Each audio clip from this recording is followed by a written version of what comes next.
हमारे घर की परंपरा थी कि घर में किसी की भी शादी होती है तो दुल्हन पहली रात दादाजी के कमरे में गुजारेगी। मगर ऐसा करने के 1 महीने के बाद वह गर्भवती हो जाती थी।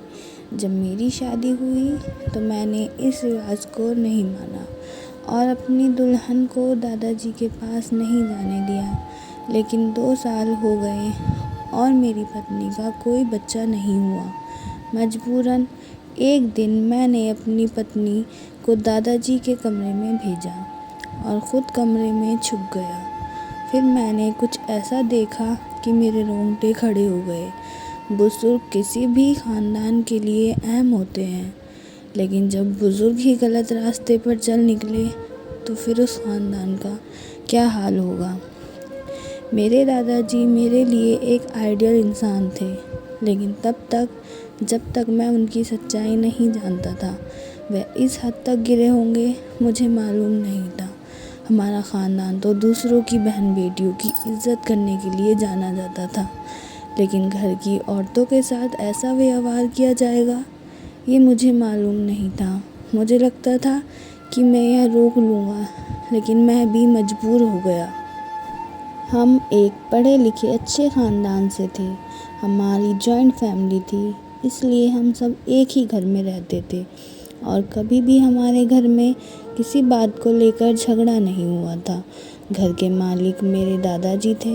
बड़े छोटे सभी उनकी बात मानते और उनकी इज्जत करते थे।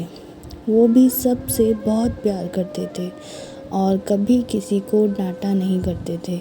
लेकिन इन सब के साथ हमारे ख़ानदान में एक अजीब सी परंपरा थी और वह ऐसी थी कि उसे सुनकर अक्सर लोग अपनी बेटी देने से इनकार कर देते थे। इसलिए हमारे बड़ों ने अब इस परंपरा को मिटाना शुरू कर दिया। मैं बचपन से देखता आ रहा था कि हमारे घर में जिसकी शादी होती थी, जो भी दुल्हन बनकर हमारे घर आती, वह पहली रात दादाजी के कमरे में गुजारती थी। बचपन में तो मुझे इस चीज़ की बिल्कुल समझ नहीं थी, लेकिन जैसे जैसे मैं बड़ा होता गया यह अजीब परंपरा मेरे दिमाग में सवाल पैदा करती गई। मैंने बहुत कोशिश की कि हकीकत जान सकूं और ये सिलसिला सालों से चला आ रहा था। और हैरत की बात ये थी कि जो भी लड़की दादाजी के कमरे में रात गुजारती वो 1 महीने के अंदर गर्भवती हो जाती थी। लेकिन मुझे ये बात बहुत अजीब लगती थी और मैं बिल्कुल भी इसके साथ में नहीं था। मैं अपने सारे भाइयों में तीसरे नंबर पर था और मेरे बड़े भाइयों की पत्नियों के साथ भी यही किया गया था। लेकिन उन लोगों ने कुछ भी नहीं कहा था, जिस पर मेरी उनसे बहुत बहस भी हुई, लेकिन कोई भी मेरे सवाल का जवाब नहीं देता था। और अब मुझे इस चीज़ का जवाब चाहिए था, क्योंकि घर में मेरी शादी की बात चल रही थी और मैं जानता था कि मेरे साथ भी यही सब होगा, लेकिन मैं ये नहीं करना चाहता था। इसलिए शादी के दिन मैंने अपने बड़े भाइयों को कह दिया था कि मैं अपनी पत्नी को दादाजी के कमरे में नहीं छोड़ूंगा और अपनी पत्नी का हाथ पकड़कर अपने कमरे में चला गया। मुझे लगा कि इसके बाद दादाजी का व्यवहार बदल जाएगा, लेकिन उन्होंने मुझे एक शब्द भी नहीं कहा। उनका व्यवहार नॉर्मल ही था। लेकिन हमारी शादी को 2 साल हो गए और अभी तक बच्चे की कोई उम्मीद नहीं थी। डॉक्टर्स के पास गए तो सभी टेस्ट सही थे, फिर भी कुछ नहीं हुआ। मेरे भाई मुझे अक्सर कहते थे कि तुमने गलत किया, अब सारी ज़िंदगी बच्चे के लिए तरसोगे। लेकिन मुझे उनकी बात सुनकर गुस्सा आता था कि मैं बच्चे के लिए गलत कैसे बन जाऊं, कैसे अपने हाथों से अपनी पत्नी को किसी दूसरे के कमरे में भेजूं। भले ही वो मेरे दादाजी थे, लेकिन मेरी पत्नी के लिए गैर ही थे और मैं कभी भी इतना बेगैरत नहीं हो सकता था कि अपनी पत्नी को अपने हाथों से उनके पास भेज दूंगा। मेरी पत्नी को भी ये परंपरा बिल्कुल पसंद नहीं थी और उसको बहुत अजीब लगता था। लेकिन जैसे जैसे समय गुजरता जा रहा था, लोगों की बात हमें डिप्रेशन में डालती जा रही थी, क्योंकि हमारे ख़ानदान में सबके बच्चे थे। सिर्फ हम ही थे जो इतने सालों से बच्चे नहीं किए थे और अभी दूर दूर तक कोई उम्मीद भी नहीं थी। मेरी पत्नी अब खोई गुमसुम रहने लगी। शायद वो डिप्रेशन में आ गई थी। वो चिड़चिड़ी सी हो गई थी और एक दिन उसने खुद कहा कि मुझे दादाजी के कमरे में भेज दे। मैं तो उसकी बात सुनकर गुस्से में आ गया कि मैं ऐसा नहीं कर सकता, लेकिन उसने कहा कि हम हमेशा बिना बच्चे के नहीं रह सकते, इसलिए आपको यह तो करना ही पड़ेगा। मैं उसकी बात से बिल्कुल भी हाँ नहीं हुआ और मैंने उसे डांट कर चुप करवा दिया कि अगर बच्चा होना होगा तो भगवान हमें दे देगा। लेकिन वक्त गुजरने के साथ साथ उसकी ज़िद बढ़ती जा रही थी और कोई उम्मीद नज़र न आने की वजह से मैं भी अंदर ही अंदर कायल होता जा रहा था कि जहाँ बाकी सब ने अपनी बीवियों को टाइम दे दिया और शादी की पहली रात दादाजी के कमरे में भेज दिया, यहाँ तक कि मेरी माँ और बड़ी मामी, मेरी छोटी मम्मी तक एक एक रात दादाजी के पास गुजार चुकी हैं, तो मेरी बीवी ने भी अगर गुजार ली तो उससे क्या हो जाएगा। आखिरकार बहुत मजबूर होकर एक दिन मैंने दादाजी से कहा, मैं आज रात अपनी पत्नी को आपके कमरे में छोड़ कर जाऊँगा। उन्होंने कहा कि ठीक है और उसके बाद वो कुछ भी न बोले। रात हुई तो मैंने सोच लिया कि मैं पहले ही जाकर कमरे में छुप जाऊँगा और देखूँगा, लेकिन उसी रात मेरे दोस्त का एक्सीडेंट हो गया और मुझे इमरजेंसी में हॉस्पिटल जाना पड़ा। क्योंकि मैं बात कर चुका था, इसलिए उस रात को मेरी पत्नी दादाजी के कमरे में गई थी। दूसरे दिन जब मैं वापस आया तो मेरी पत्नी अपने कमरे में थी। मैंने उससे फ़ौरन पूछा कि रात को क्या हुआ। उसने कहा कि मुझे तो कुछ भी मालूम नहीं है कि क्या हुआ है, क्योंकि जब मैं दादाजी के कमरे में गई तो उन्होंने मेरे सर पर हाथ रखा और उसके बाद कुछ अजीब सी खुशबू आई और मुझे कोई होश नहीं रहा। सुबह जब होश आया तो मैं उनके बिस्तर पर सो रही थी और दादाजी सोफे पर बैठकर अखबार पढ़ रहे थे। उसके बाद मैं उठकर बाहर आ गई। उसकी बात सुनकर मुझे अजीब सा महसूस हुआ था कि दादाजी को मेरी पत्नी को बेहोश करने की क्या ज़रूरत थी, जबकि मैंने खुद अपनी खुशी से पत्नी को भेजा था। अब तो ये बात मुझे और गलत लगने लगी, लेकिन कोई भी कुछ बताने को तैयार नहीं था। मैंने दादाजी से भी सवाल किया, लेकिन उन्होंने कहा कि अभी वक्त नहीं है, इसका वक्त आया तो मैं इसका जवाब तुम्हें दे दूँगा।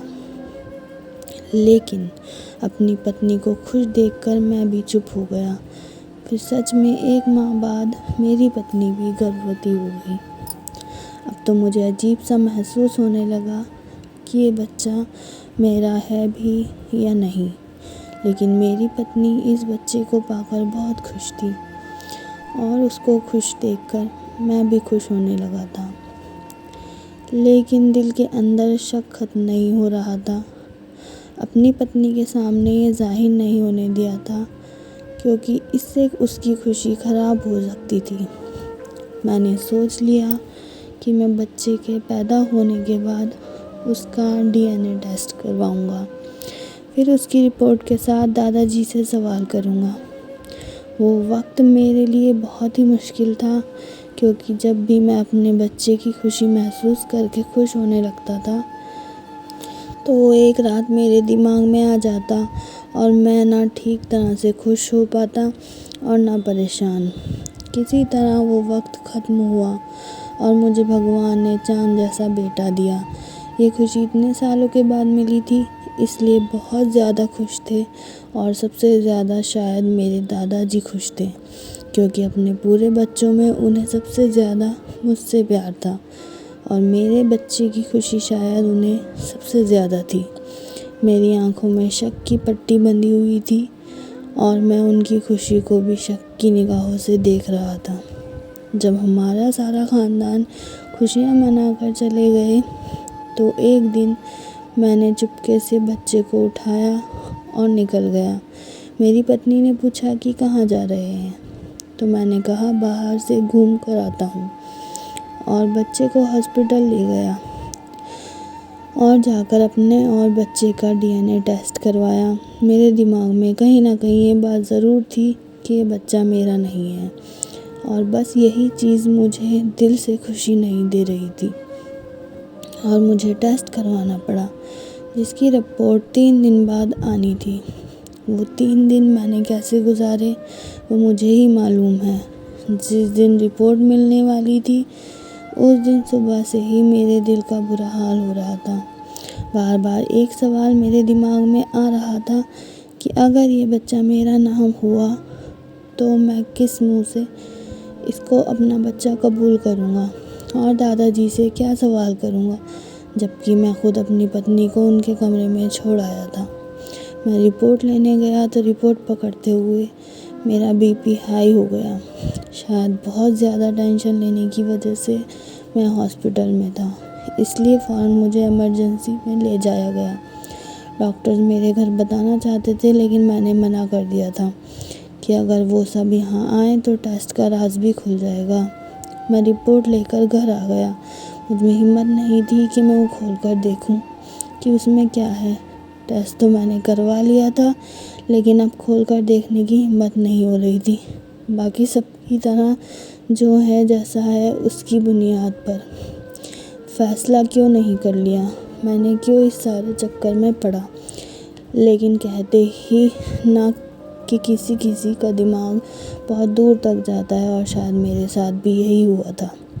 मैं वो रिपोर्ट लेकर घर तो आ गया था, लेकिन 3-4 घंटे गुजरने के बाद भी मैं अपने अंदर हिम्मत पैदा ना कर सका कि मैं इस रिपोर्ट को खोलकर देखूं, और आखिरकार मैंने उसे उठाकर अपने ऑफ़िस के टेबल पर रख दिया कि सुबह ऑफ़िस जाकर देखूंगा। लेकिन शायद भगवान को मंजूर नहीं था कि मैं इस राज पर से पर्दा उठा सकूं, इसलिए 1-2 दिन काम में इतना बिजी था कि मेरा ध्यान रिपोर्ट की तरफ से हट गया। और जब मैंने दोबारा से रिपोर्ट को ढूंढा तो मुझे नहीं मिली। शायद कागज़ में कहीं आगे पीछे हो गई। मैंने पूरा ऑफ़िस छान मारा, लेकिन वह रिपोर्ट मुझे नहीं मिली।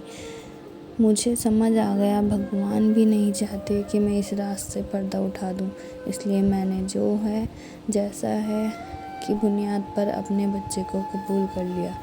इस सिलसिले में 2 साल और गुजर गए और मेरी पत्नी एक बार फिर गर्भवती हो गई। अब वह दोबारा मेरे दिमाग में घूमने लगा कि इस बार मैंने तो पत्नी को दादाजी के कमरे में भी नहीं भेजा था, तो फिर वो कैसे प्रेग्नेंट हो गई। और क्या मेरी पत्नी ने मेरे साथ धोखा किया है। वो खुद ही छुपकर दादाजी के कमरे में चली गई थी, लेकिन ऐसा हो नहीं सकता था। मेरी पत्नी बहुत अच्छी औरत थी, कभी कोई काम मुझसे बिना पूछे नहीं करती थी। एक बार फिर वही बात मेरे दिमाग में घूमने लगी। अब मेरा बेटा इतना बड़ा हो गया था कि मैं इसको दोबारा ले जाकर डीएनए टेस्ट करवा सकता था, इसलिए अपने बड़े बेटे के साथ लेकर मैं लेबोरेटरी चला गया और इस बार मैंने इमरजेंसी के तौर पर रिपोर्ट निकलवाई और वहीं खड़े खड़े रिपोर्ट देखी। और रिपोर्ट देखकर मुझे झटका लगा, क्योंकि रिपोर्ट पॉजिटिव थी, यानी वो बच्चा मेरा ही था। मेरा दिमाग झटके खाने लगा कि अगर वह बच्चा मेरा ही था तो 2 साल तक क्यों नहीं हुआ, और सिर्फ एक दिन दादाजी के कमरे में रहने के बाद भगवान ने मुझे ये बच्चा दे दिया। लेकिन मेरा दिल टेंशन फ्री हो चुका था कि वो बच्चा मेरा ही है। इसलिए मैंने अपने आसपास ध्यान करना शुरू किया कि मेरे सारे भाइयों के 2-3 बच्चे हैं, लेकिन सबकी बीवियों ने सिर्फ एक रात दादाजी के कमरे में गुजारी है। इसका मतलब है कि जो मैं सोच रहा हूँ वो गलत है। अगर वो गलत है तो फिर दादाजी के कमरे में रात को जाने क्यों ज़रूरी है। वहाँ ऐसा क्या होता है कि दादाजी कमरे में दुल्हन को बेहोश कर देते हैं। ये राज जानना अब मेरे लिए बहुत ज़रूरी हो गया था, क्योंकि मेरा सबसे छोटा भाई जवान था और अब उसकी शादी के बारे में सोचा जा रहा था। अब उसकी पत्नी के साथ फिर वही सब होना था जो मैं नहीं चाहता था, इसलिए मुझे इस राज को जानना था। लेकिन कैसे, ये मुझे समझ नहीं आता था, क्योंकि मैं जब भी इस बारे में सवाल करता था दादाजी चुप करवा देते थे और हमेशा एक ही बात कहते थे कि बेटा मुश्किल वक्त गुजर चुका और मैं उनकी बात सुनकर खामोश हो जाता था कि शायद वो मेरे बच्चे के बारे में बात कर रहे हैं कि भगवान ने मुझे बेटा दे दिया था, लेकिन कभी समझ ना सका कि वो किस मुश्किल वक्त की बात कर रहे हैं। और फिर इस बात को भी 1 साल गुजर गया और मेरे भाई की शादी आ गई। अब मैंने सोचा कि दोबारा इसके साथ वही होगा, लेकिन मुझे कमरे में रहना था। मुझे मालूम करना था कि दादाजी पहली रात दुल्हन के साथ क्या करते हैं। इसलिए शादी के दिन मैंने बहाना किया कि मेरा एक दोस्त बीमार है और मुझे इमरजेंसी में वहाँ जाना पड़ेगा। जब सारी फैमिली बैठी हुई थी तो मैं उन सब के सामने उठा और बाहर निकल आया। सबने यही समझा कि मैं दोस्त की तरफ चला गया हूँ, लेकिन मैं पिछले दरवाजे की खिड़की से दादाजी के कमरे में घुस गया। वो कमरे में नहीं थे, मैं उनके कमरे में छुप गया। अब मुझे इंतज़ार था कि कब दादाजी और नई दुल्हन कमरे में आएंगे। कुछ देर के बाद दादाजी कमरे में आए, लेकिन अभी दुल्हन नहीं आई थी और उसके आने तक मुझे धैर्य और शांति से इंतज़ार करना था, क्योंकि इतने सालों के राज के ऊपर से पर्दा उठने जा रहा था। मुझे बाहर से बहस की आवाज़ें आ रही थी। ये वही बहस है जो हर दुल्हन घर में आने के बाद होती है, क्योंकि शादी के दिन दुल्हन अपना दूल्हा के लिए सजती है और जब उसे पहली रात ही किसी दूसरे आदमी के साथ जाने को कहा जाता है तो यकीनन उसके लिए बर्दाश्त से बाहर होता है। और ये ड्रामा मैं कई सालों से देखता आ रहा था, इसलिए खामोश हो गया। और आखिरकार वही हुआ जो हम सबके साथ हुआ था। और थोड़ी देर के बाद ही दुल्हन कमरे में आ गई। दुल्हन जैसे ही कमरे में आई, दादाजी उठकर वॉशरूम में चले गए। मुझे दुल्हन को देखकर उस पर तरस आ रहा था। वो घबराई हुई थी। थोड़ी देर बाद दादाजी बाहर आए और उन्होंने आकर दुल्हन के सर पर हाथ रखा और कहा कि बेटा घबराओ मत, मैं कुछ नहीं करूँगा। और बात करने के साथ ही दादाजी जेब से हाथ निकाले तो उनके हाथ में रुमाल था और उन्होंने उसकी नाक पर रख दिया। 1 मिनट के अंदर वो दुल्हन बेहोश हो गई। यहाँ तक कि मुझे पहले से मालूम था, मुझे इंतज़ार था कि अब दादाजी करते क्या है। उन्होंने दुल्हन को आराम से बिस्तर पर लेटा दिया, उसके ऊपर कंबल डाल दिया, लेकिन उसके बाद जो मैंने देखा उसने मेरे पाँव के नीचे से ज़मीन निकाल दी। मैं सारी रात कमरे में बैठा रहा, बड़ी मुश्किल से वक्त निकाल सुबह करीब जब दादाजी की आँख लगी तो मैं खामोशी से खिड़की के रास्ते बाहर निकल आया। लेकिन जो कुछ मैंने देखा उसके बाद दादाजी से सवाल करना तो बनता ही था, लेकिन मुझे ये डर था कि अगर मैंने दादाजी से सवाल किया उन्हें मालूम हो जाएगा कि मुझे उनका राज मालूम हो गया है। लेकिन बार बार मैं सोचता हूँ ऐसी क्या बात थी कि दादाजी को ये सब करना पड़ा। और मैंने बहुत बार बातों बातों में उनसे पूछने की कोशिश की, लेकिन हमेशा दादाजी बात टाल देते। लेकिन इस बार दुल्हन को 2 माह गुजारने के बाद भी बच्चा ना हुआ। अब तो सब कोई परेशान हो गए कि ऐसा क्यों, लेकिन सभी इंतज़ार किया कि भगवान की तरफ से देर हो सकती है। दादाजी ने कहा कि मुझे लगता है कि यह राज कोई और भी जान चुका है। सब एक दूसरे की तरफ देखने लगे तो दादाजी ने कहा कि इस घर में कोई इंसान ये राज जान चुका है। अगर ये बात किसी और को मालूम ना होती तो अब तक बच्ची गर्भवती हो चुकी होती। यह सुनकर मुझे अजीब लगा कि दादाजी को कैसे मालूम हो गया कि ये राज कोई दूसरा भी जान गया है। लेकिन मैं खामोश रहा और मैंने बिल्कुल भी बात नहीं की। कुछ महीने गुजरे तो दादाजी बीमार रहने लगे। एक दिन उन्हें हम सबको बुलाया और कहा कि मुझे सच सच बता दो कि तुम लोगों में से कौन इस राज को जान चुका है कि पहली रात दुल्हन मेरे कमरे में क्यों आती है, क्योंकि मुझे लगता है कि मैं ज़्यादा दिन नहीं जी सकूँगा। और जो आदमी राज को जान चुका है मैं उससे कोई बात करना चाहता हूँ तो मुझे लगा कि सवाल करने का यही वक्त है। मैंने कहा, दादाजी मैं जानता हूँ। दादाजी ने कहा कि बाकी सब जाएं, तुम मेरे पास बैठो। मैंने सबके जाने के बाद दरवाज़ा बंद किया तो दादाजी ने पूछा कि सबसे पहले तो ये बताओ कि तुम ये राज कैसे जानते हो। मैंने उनको सच्चाई बता दी कि मैंने छुपकर सब कुछ देखा है। उन्होंने कहा कि तुम इस राज को जान चुके हो तो अब भी ये राज तुम्हारे पास एक अमानत है। तुम्हारे पापा, बड़े पापा, चाचा, भैया में से कोई भी इस राज को नहीं जानता है। तुम मेरे मरने के बाद ये राज सब घर वालों को इकट्ठा करके बता देना, क्योंकि मैं जानता हूँ कि सबके दिलों में मेरे खिलाफ कुछ न कुछ गलत मौजूद है। लेकिन मेरे मरने के बाद चाहता हूँ कि सबके दिल साफ हो जाए। मेरी तरफ से मैं कोई भी पाप अपने सर पर लेकर नहीं जाना चाहता। मैंने दादाजी से सीधा सीधा सवाल कर लिया कि ये सब क्या है, आप मुझे पूरी बात समझाइए ताकि मैं सबके सवालों के जवाब दे सकूं। उन्होंने कहा कि सबको यही लगता है कि मैं जो भी दुल्हन आती है उसके साथ पहली रात को कुछ गलत करता हूँ, मगर ऐसा नहीं है। हकीकत यह है कि बहुत पहले मेरे परदादा के वक्त में जादू टोना और ये सारी चीज़ें बहुत ज़्यादा हुआ करती थी। हमारे ख़ानदान में कोई औरत ब्याह कर आई थी जिस पर कोई जादूगर था। जब वह ब्याह कर आई तो उस जादूगर ने जादू के ज़रिए उसकी औलाद बांध दी थी कि कभी भी इस ख़ानदान में औलाद नहीं हो सकती। एक बुज़ुर्ग ने इस जादू का तोड़ दिया था और उन्होंने कहा था कि 7 नस्लों तक आपको ये काम करना पड़ेगा, और वो ये काम है कि घर में ब्याह कर जो भी दुल्हन आएगी उस घर का जो भी बड़ा होगा वो उसको एक रात अपने पास रखेगा और वो कुछ मंत्र पढ़ेगा जो कि उस बुज़ुर्ग ने बताया था, और ये मंत्र किसी दूसरे आदमी को मालूम नहीं होना चाहिए। इसलिए जो भी दुल्हन होती थी उसे बेहोश कर दिया जाता है और मंत्र पढ़कर उसके शरीर के एक हिस्से को काला धागा बांधा जाता है। ये काम 7 नस्लों तक चलता रहा।